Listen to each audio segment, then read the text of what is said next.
podcast with Lauren Polly, your invitation for living on the lighter side of life.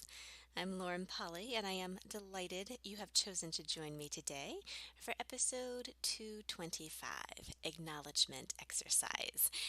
Today, I want to take you through an exercise I've been doing with a lot of people lately that's led to some kind of beautiful ahas about how far they've come, how far that they've changed the things that they've desired to change, even if they think they haven't, and then also kind of setting them up for hope and trust in themselves in the future. The beautiful thing about acknowledgement is when we can actually take stock of where we've been, where we are currently, what's changed, what we've chosen. We are just set up better to be able to then go, you know what, whatever comes my way, I know I got it. Being able to trust that even the deepest things that you've been wanting to change day in and day out, the things that have been chronic, that have been kind of following you year to year to year in your life, situation to situation, have actually moved and changed, have actually evolved. And therefore, it just kind of lets you go, okay, cool. Well, whatever is remaining of this, you know what? I am more than set up. I am more than set up to be able to handle it moving forward. I really truly believe that we all have innate wisdom. We all have a knowing about ourselves and our circumstances. We all have strengths and gifts to be able to unpack. And also, then the work begins of not just unpacking it, but being able to actually employ it, put it to use in our life and our living so that we can actually reap the rewards of it and be more than anything that ripple effect that we desire to be in the world around us. What I've been doing the past week or so, I've just started this process of interviewing people for my next book. Of course, my beautiful first book, The Other Side of Bipolar, told my story about revealing the strengths within the diagnosis, flipping a wrongness to a strongness, so to speak, and actually go through the showing and the telling of how you could take those things and apply it to create a life that you love. So I wanted to do that for book number 2, but I got that I wanted to be a broader thing. So I've been interviewing folks about what their kind of tenderest underbelly has been in their life, kind of the big issue, the big problem spot, the biggest hurt that they've experienced, and what has changed throughout the course of their life in regards to that. I've heard a lot of amazing things about people being kind of unfulfilled in their careers. So, making abrupt big changes and everything that they've learned from those choices moving forward, what they may do differently in next time around. I've heard about people kind of overcoming family things from when they were itty bitty, the stuff that they were picking up on, either through culturally or through religion, about always being wrong and being able to actually claim that, no, there's nothing actually wrong with me. And there doesn't need to be anything wrong with me in the future. There's just my choice to live my own life. There's been some really cool conversations, but most of what has been coming out, the bigger energy and the bigger amazingness in my book, is that people have been expressing what a gift it is to go through these exercises, this conversation, because it allows them to acknowledge how far they've come. That the thing that pops as like, this is my forever issue, has actually already changed. They've already made a lot of choices. Some they may do differently next time or may have done differently in retroflexion. But it was a beautiful acknowledgement and that trust in themselves of, okay, it's still there a little bit, but you know what? I know how to keep moving forward. I know where to look for support, and I know actually how to start looking at everything in my life as being able to apply it anew to create a future I desire.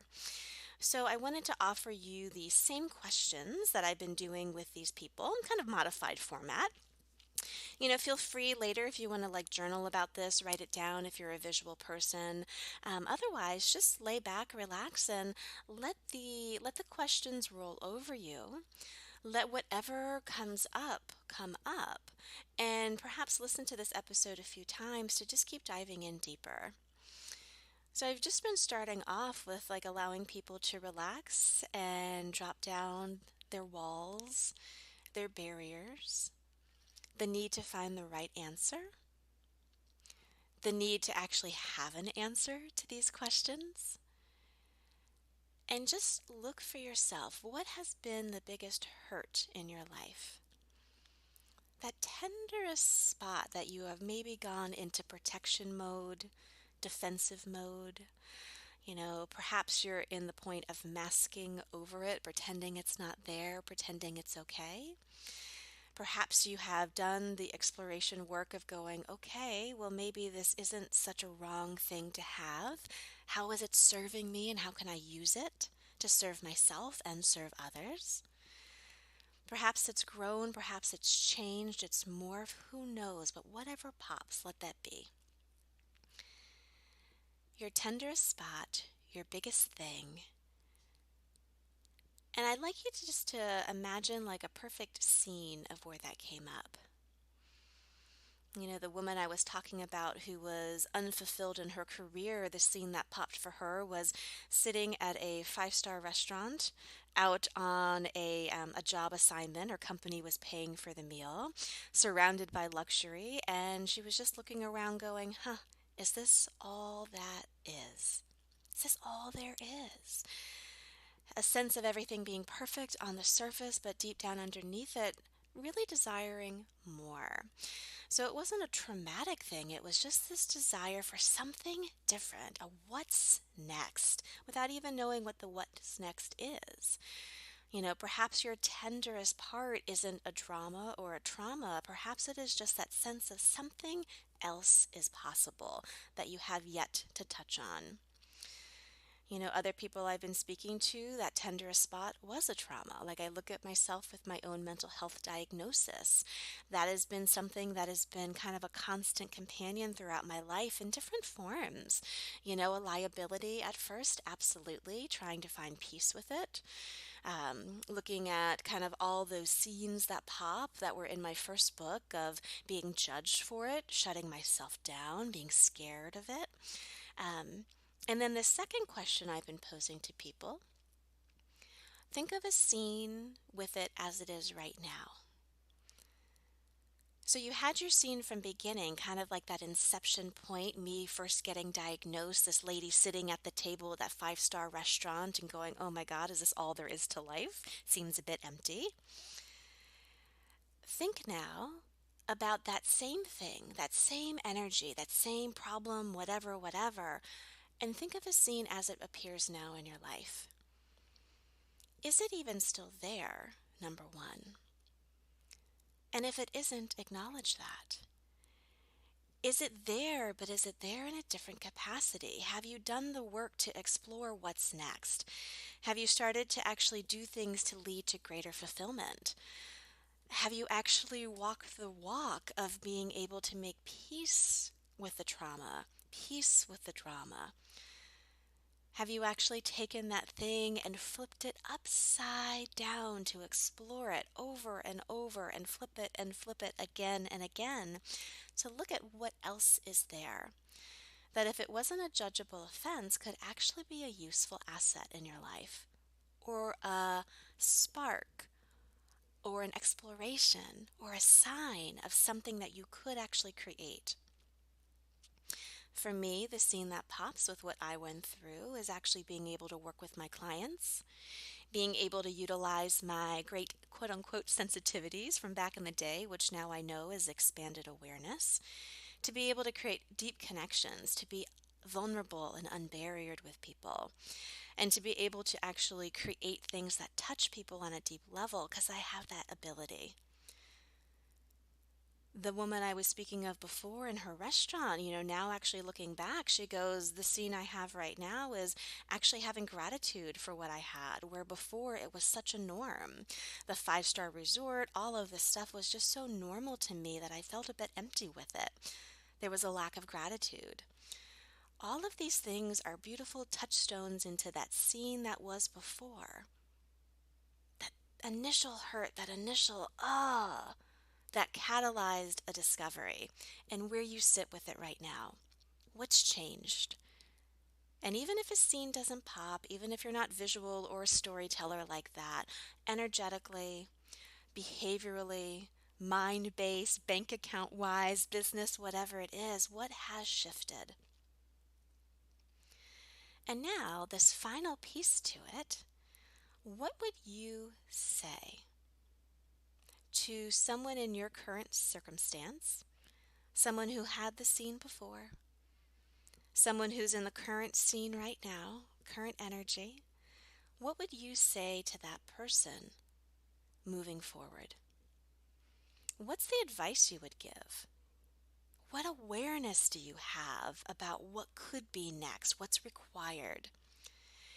And if you could give that advice to the person in your life that you judge not at all, that you see the beauty in, you see the limitless potential, you see those infinite possibilities, you know they're capable, you trust them. If you could give that advice to that person in that voice, what would it be? The woman from the restaurant, when I asked her that, she said, it would really be to have gratitude for what you have. And just because it's your norm doesn't mean you can't be grateful for it. And also to keep adding extra channels into your life if things are feeling empty. Opening up more, exploring more, getting support, getting resources with that. Me and my current energy of going through all that I've been through, looking ahead at my future, it's really and truly about what greater voice I can have for people in the world. How many people can I touch with my awareness is one of my favorite questions. And where can I be to have the most impact? And what I would say to a person in my current circumstance is to simply keep going. Acknowledge all that you've done, all that you've created, all that you've grown, and how else and where else and who else can you touch, especially if you look outside of the box. There's an amazing thing, and I hope you've enjoyed this little trip past, present, future. Past, present, future with one thing, acknowledging how far you've come already from the past, where it sits currently, wrongness, strongness, curiosity, maybe a little bit stuck, and what you would say to someone in your circumstance with your knowing and your awareness without the personal identification, because we all know how that goes. Sometimes it's easy to facilitate change in others. You see their possibilities, but when we look at ourselves, sometimes it's a bit more stuck. What would you say to that person, and what if you could be that voice to you moving forward? This acknowledgement of what has already changed, and again, building that trust in yourself of, you know what, I've done it this far. I know I can keep going. And I know that, yes, wrong to strong, but then from there, there's the application of it, there's the expanding, and more importantly, there's the enjoyment factor to my life, my living, and my creations. This conversation, this simple exercise, I'm thinking may open a whole bunch up for you. I truly hope that it does. I've been having amazing conversations, like I've said, with folks that I've been interviewing thus far. So yes, I'm in the middle of that creative process, but I wanted to put this out there and I'll invite you along for the journey as well. If this pops open some things for you, if you start to explore more, if it starts to pop open awareness of next steps, and you feel like you need a little bit more clarity or support, remember I am always here. I will put the link down below for a free sit down with me, a strategy session, to see how I could actually contribute to you in that journey, utilizing this exercise as a kicking off point, not a place to stand still. Have an amazing week, and as always, I will chat with you next Tuesday.